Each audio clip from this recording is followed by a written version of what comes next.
Ahoj, právě jsem ve Vinohradském divadle a jdu se nalíčit na představení muzikálu Jak udělat kariéru snadno a rychle.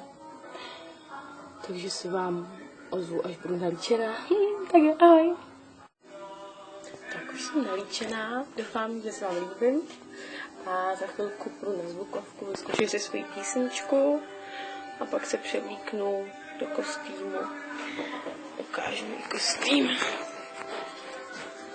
Tohle všechno je Kateřiny Brožový.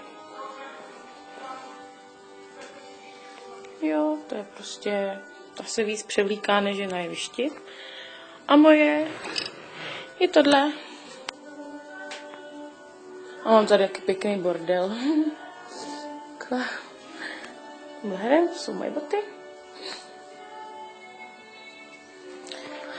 No, takže takhle, no, prostě. Je to skvělá práce, strašně mě to baví. Ale mrzí mě strašně, že příští měsíc už bude derniéra. Takže tímto vás všechny zvu na derniéru muzikálu Jak udělat kariéru snadno a rychle ve Vinohradském divadle od 19 hodin a je to 20.